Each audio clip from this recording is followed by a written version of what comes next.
충청남도가 내년도 예산안을 올해보다 8.3% 늘어난 9조 9,220억 원으로 편성해 도의회에 제출했습니다. 주요 내역은 충남형 스마트팜 복합단지 등 농업 구조 개선 2,017억 원, 탄소중립 경제부문 1,746억 원 등입니다.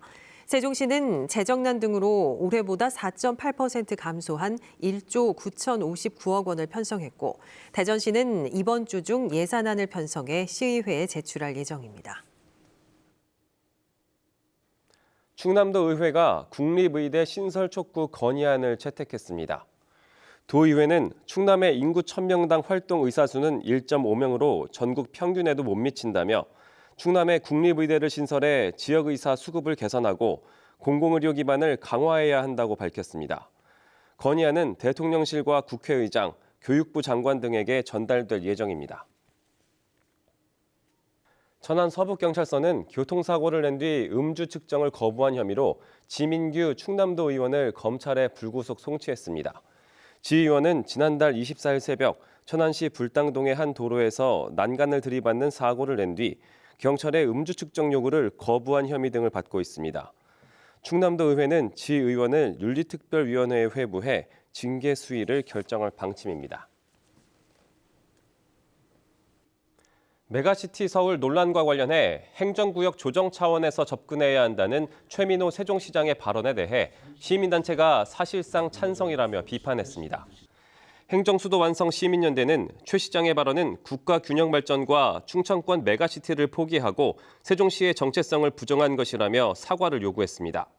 대전경실련도 김포시가 서울로 편입되면 인구와 자원의 서울 집중화가 가속화될 것이라며 메가시티 서울 논의 중단을 촉구했습니다. 전세 사기 혐의를 받는 임대인들이 잇따라 검찰에 송치됐습니다.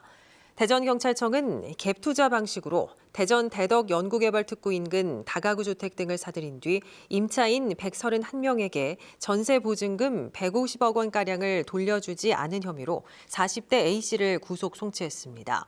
세종경찰청도 갭투자로 세종시 소재 주택을 사들인 뒤 170여 명에게 전세 보증금 190억 원가량을 돌려주지 않은 혐의로 부동산 법인회사 대표 부부를 송치했습니다.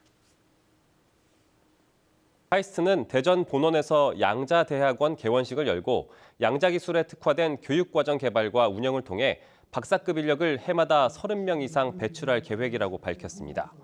대전시도 양자대학원 지원사업 계획을 수립하고 앞으로 5년 동안 49억 원을 투입해 양자인재 양성을 지원할 계획입니다. 대전에 초등학교 2곳이 신설될 전망입니다.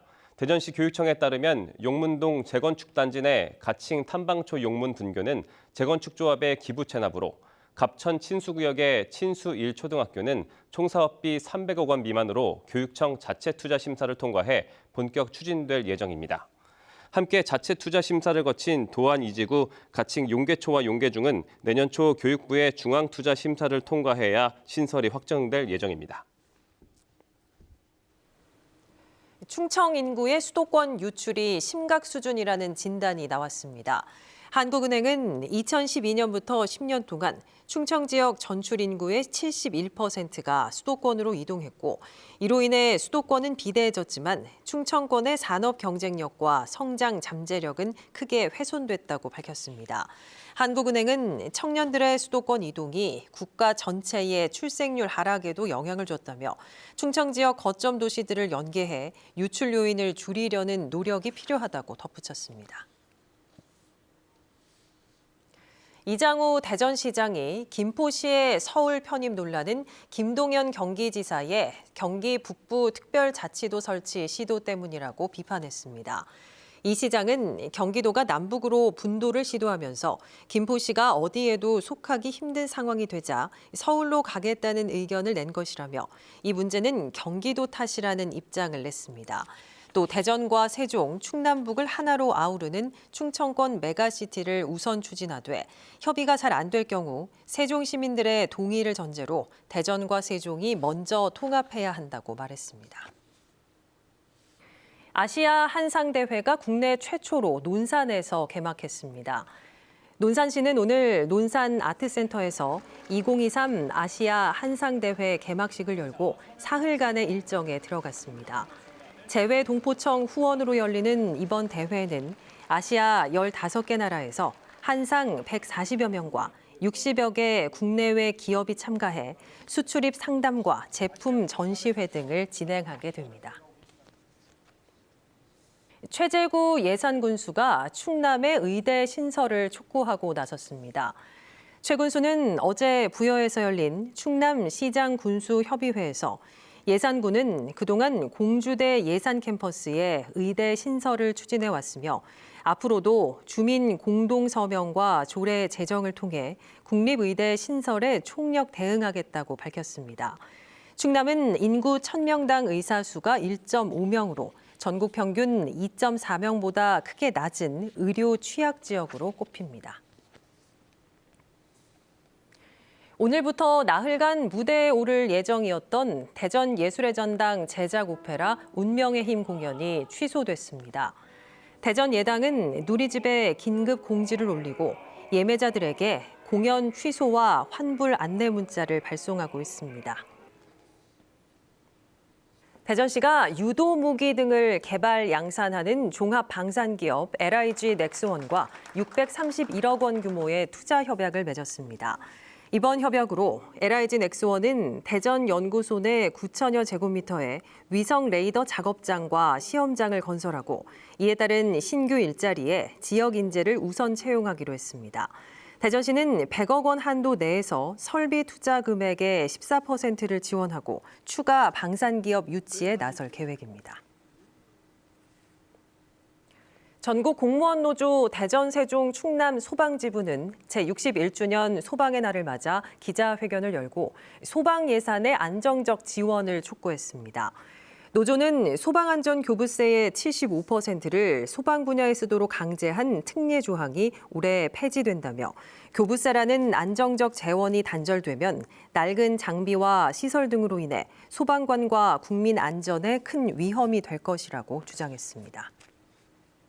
김태흠 충남지사가 태안 등 석탄 화력발전소 폐지 지역 지원을 위한 특별법 제정을 국회에 촉구했습니다. 김 지사는 국회를 방문해 박문규 산업통상자원부 장관과 국회 예결위 여야 간사 등에게 화력발전소 폐지 지역에 대한 국가 차원의 지원이 필요하다고 말했습니다. 충청남도는 도내 화력발전소 14기가 2036년까지 폐쇄됨에 따라 74조 원 규모의 피해가 날 것으로 예상했습니다. 무허가 원액을 썼다는 이유로 보톡스 메디톡신에 대해 내려진 판매 중지 명령을 취소하라는 결정이 나왔습니다. 대전지법 행정 3부는 메디톡스가 제조와 판매 중지 명령을 취소해달라고 대전 식약청장을 상대로 낸 소송에서 이같이 판단했습니다. 앞서 식약처는 메디톡스가 2012년부터 3년간 무허가 원액을 사용하고도 허가된 원액인 것처럼 서류를 조작했다며 2020년 품목 허가를 취소했지만 메디톡스는 의약품 안전성과 유효성에 문제가 없다며 소송을 제기했습니다. 대전과 세종 충남 지역은 오늘 대체로 맑은 가운데 어제보다 기온이 큰 폭으로 떨어져 춥겠습니다. 낮 최고 기온은 대전 10도, 세종 9도, 천안 홍성 8도 등 7도에서 10도로 예상됩니다. 미세먼지 농도는 모든 지역에서 좋음 수준을 보이겠습니다. 내일 아침 최저 기온은 영하 5도에서 영상 1도, 낮 최고 기온은 6도에서 9도로 예상됩니다. 충남 소방본부 구급대원이 화마 속에서 심장이 멎은 채 구조된 반려견을 심폐소생술로 되살렸습니다. 충남 소방본부는 그제 오후 2시 30분쯤 청양군 남양면의 한 주택 화재 현장에서 심장이 멎은 반려견을 구조해 심폐소생술로 되살렸다고 밝혔습니다. 구조된 반려견은 인근 동물병원에서 치료를 받고 있습니다. 세종시가 올해 도입한 폐의약품 회수 우편 서비스가 정부의 적극 행정 우수 사례로 선정돼 내년에 전국으로 확대됩니다. 폐의약품 회수 우편 서비스는 시민들이 가정에서 발생한 폐의약품을 밀봉해 우체통이나 전용 수거함에 넣으면 집배원이 지역 보관 장소로 배달해 처리하는 사업입니다.